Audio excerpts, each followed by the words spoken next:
200 বছর ধরে ভাগ করো আর শাসন করো, তারপরে স্বাধীনতা, তারপরে আমাদের দেশের সংবিধান, সেই সবটাকে ভাঙছে, হাতুড়ি মেরে মেরে ভাঙছে এই সরকার, বিজেপির সরকার।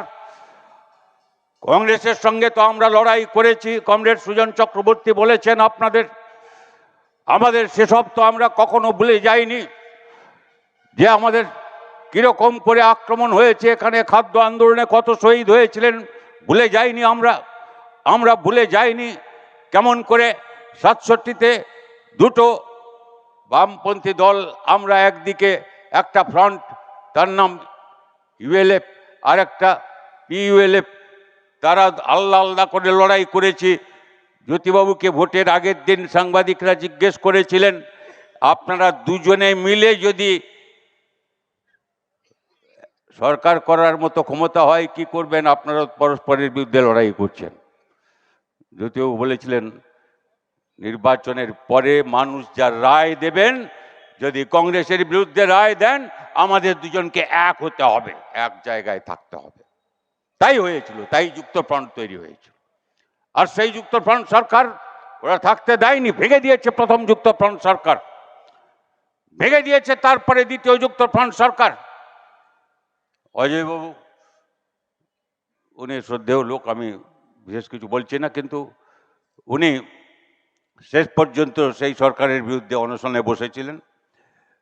আর 70 সালে দ্বিতীয় যুক্তফ্রন্ট সরকার ভেঙে দেওয়ার পর শুরু হয়েছিল আমাদের উপরে আক্রমণ, আধা ফ্যাসিস্ট সন্ত্রাস। আমাদের পশ্চিমবাংলায় আমাদের 1100 কর্মী খুন হয়েছিলেন, অন্যদের যোগ করলে 1400 কর্মী খুন হয়েছিলেন। সেই সময় থেকে 77-এর মধ্যে 20,000 কমরেড ঘর ছাড়া হয়েছিলেন, 70,000-এর বেশি মিথ্যা মামলা হয়েছিল। এই আক্রমণের পরে আক্রমণ রুখে 72 সালে নির্বাচনে শুনলেন আপনারা, জ্যোতিবাবু তার নিজের কেন্দ্র যেখান থেকে তিনি এতবার জিতেছেন, কংগ্রেসের বড় বড় নেতাকে পরাস্ত করে, সেইখানে ভোট চলতে চলতে খবর এলো ভোট হচ্ছে না, জালিয়াতি হচ্ছে। এবং তার মধ্যে আমাদের পার্টি ঘোষণা করেছিল যে এই বিধানসভায় আমরা বয়কট করলাম, এই বিধানসভায় আমাদের যে কজন নির্বাচিত হন তারা যাবেন না। 12 জন জিতেছিলেন আমাদের, যদ্দূর খেয়াল 12 কিছু একটা হবে, 12 জন, হ্যাঁ 11 জন, ঠিক, এখন জিতেছিলেন।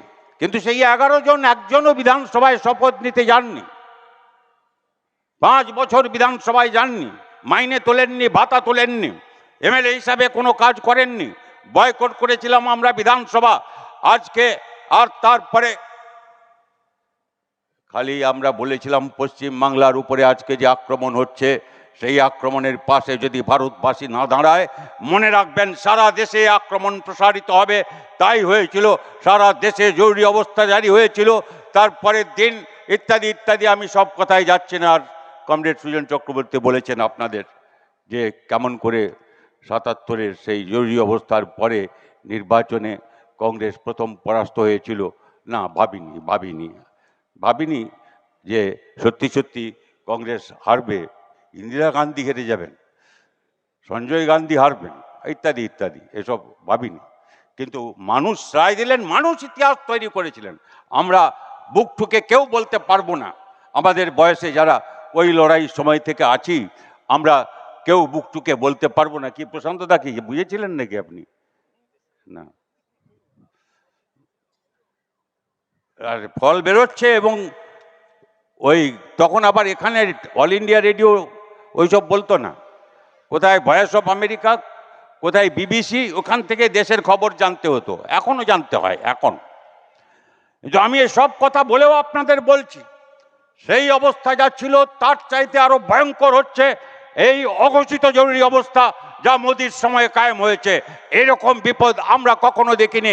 কারণ মানুষকে বিভাজনের চেষ্টা হচ্ছে, দাঙ্গা বাঁধাবার চেষ্টা করা হচ্ছে ধর্মের নামে।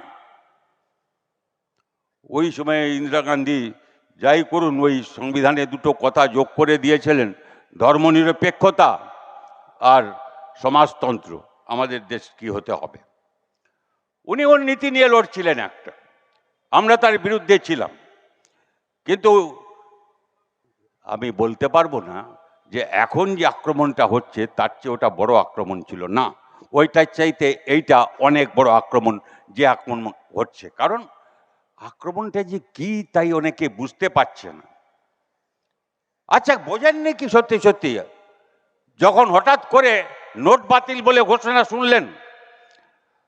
আমি তো এইখানেই ছিলাম যখন এসছি এখানে কোলাঘাটে, ওখানে কি বলে যাচ্ছিলাম, ওখানে কি একটা কাজে মিটিংয়ে, কিছু বিরাট লম্বা লাইন পড়েছে ব্যাংকের সামনে, আর সেই বিরাট লম্বা লাইনে দেখতে পাচ্ছি যে একজন অসুস্থ হয়ে পড়েছেন। ডাক্তার হলে একটা মুশকিল হচ্ছে যে এক সময়, আমি তো এখন ডাক্তারি করি না, কিন্তু কেউ অসুস্থ হয়ে পড়লে দেখি ওদের সঙ্গে কথাবার্তা হয়। 100 জনের বেশি লোক লাইনে দাঁড়িয়ে দাঁড়িয়ে মারা গেছে। 1 পয়সা কালো টাকা উদ্ধার হয়েছে। বলেছিলেন আমি এই সব কালো টাকা উদ্ধার করব, আর সুইস ব্যাংক থেকে নিয়ে আসে আমি ফিরে এনে আপনাদের প্রত্যেকের বাড়িতে বাবা 15 লাখ টাকা করে পাইয়ে দেব, পাঠিয়ে দেব। হ্যাঁ, 15 লক্ষ টাকা করে প্রত্যেকের পাঠিয়ে দেব সুইডিশ ব্যাংক থেকে এনে।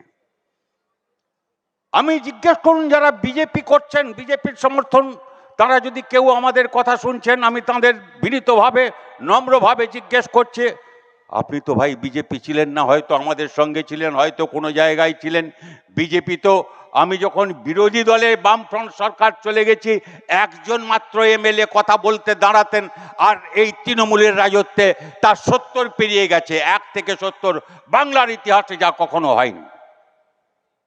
কিন্তু আপনি তো খেয়াল করবেন, বিজেপিতে গেছেন, আপনি কি ওই 15 লাখ কি 15 পয়সায় পেয়েছেন? নোটগুলো বাতিল হতে আপনার hayran হয়নি? অর্থনীতি ধাক্কা খায়নি? জবাব দেবেন কি মোদি, যে আপনি যে এই সব কথা বলেছিলেন নোট বাতিলের আগে, তার আগে, ভোটের আগে যে সব কথা বলেছিলেন, আর জবাব চাইবেন না? আপনি মিনমিন করে বলবেন কেন? জবাব তো দিতে হবে মোদিকে। আপনি এই সব কথা বলেছিলেন, কি করেছেন? উল্টে আমাদের টাকা, ওর বন্ধু নীরব মোদি, কি ললিত মোদি, আর কি সব লোকগুলোর নাম এখন ভুলে যাই আমি, একটা একটা করে এখানকার টাকা নিয়ে, ব্যাংকের টাকা মেরে দিয়ে বিদেশে গিয়ে বসে আছে আর খাচ্ছে। আপনার 10 বছর সরকার হয়ে গেল। এখানে যে মুখ্যমন্ত্রী আছেন আমাদের তৃণমূল দল, তারা তো লাখ লাখ টাকার, লাখ লাখ কোটি টাকা, কি বলে টাকা, কোটি টাকা, শত কোটি টাকা, ধরে নিন 1000 কোটি টাকা, হাজার হাজার কোটি টাকা তারা লুট করছে। জানেন আপনারা সব, এগুলো আমি যাচ্ছি না। কিন্তু মোদী সরকার যে লুট করছে, সে 1000 কোটি না, লক্ষ কোটি, লক্ষ কোটি। একের পিঠে আপনাকে 12টা শূন্য বসাতে হবে, তবে যা হয় তাকে ইংরেজিতে কি বলে, ট্রিলিয়ন বলে। যাই হোক, বিরাট পরিমাণ। আপনি ভাবুন, ওই তো যা হলো, কালো টাকা নিয়ে যা হলো, তারপরে ওই 5000 টাকার নাকি একটা নোট করেছিলেন, সেটা ফেরত দিতে হয়নি। আপনি লাইনে দেখেছেন যারা ফেরত দিচ্ছিল, তারা কি 5000 টাকা নোট তাদের কাছে ছিল নাকি? যারা 5000 টাকা নোট, নোটের সংখ্যা কমাবার জন্য নিয়েছিল তখন নতুন নোট, সেইগুলোকে দিয়ে লাইনে তাদের দাঁড়াতে হলো। এবারে এ তো আপনার চোখের সামনে, অন্ধ থাকতে পারি আমরা এসব বিষয়ে। উনি বলতেন জিএসটি আমি, যা হচ্ছে, মুখ্যমন্ত্রী যখন ছিলেন, জিএসটি আমি কমিয়ে দেব, পেট্রোলের দাম কমিয়ে দেব, ডিজেলের দাম কমিয়ে দেব, রান্নার গ্যাসের দাম আমি এই করব সেই করব, উজালা বাড়িতে বাড়িতে চলে যাবে। হ্যাঁ, উনি কিছু করেননি আমি তা বলছি না, কিন্তু এখনকার খবরটা কি, বছরের পর বছর যখন দেশে, সারা বিদেশে, দুনিয়াতে যখন দাম কমতে আরম্ভ করেছে, তখন আপনি দাম বাড়িয়েছেন আর লুট করেছেন। এই জিএসটি করেন, এসব কথার জবাব দেবেন না। আমাদের প্রচার আক্রমণাত্মক হতে হবে। আমরা ওদের মতো মিথ্যা কথা বলে, আর তৃণমূল কি বিজেপির মতো আমরা তা করি না। ওদের কথায় কথায় মিথ্যে, প্রত্যেক দিন মিথ্যা, মিথ্যার পরে মিথ্যা। আমরা বুক চাপড়ে বলতে পারি ওই সব রেকর্ড, ভিডিও রেকর্ড থেকে আরম্ভ করে সব রেকর্ড তো আছে না, আপনাদের অভিজ্ঞতায় মস্তিষ্কে কেউ ভুলে যাবেন। বলেছিলেন কিরকম করে বেকারদের কাজ দেবেন, 2 কোটি বেকারকে কাজ দেবেন। আরে 2 কোটি কি ভাই, আপনার বাড়িতে যদি 2টো বেকার থাকে, বিজেপির নেতা হন যাই হন, আপনার 2টো লোকের যদি চাকরি হয়ে থাকে তাহলে বিজেপিকে দিন, সমর্থন করুন। আর যদি না হয়ে থাকে প্রশ্ন করুন কেন কাজ হয় না 2 কোটি বেকারকে কাজ। 2 কোটি কি 2000 20,000 কজনের চাকরি হয়েছে? না চাকরি গেছে, যারা কাজ করতো তাদের কাজ চলে গেছে, যাদের স্থায়ী কাজ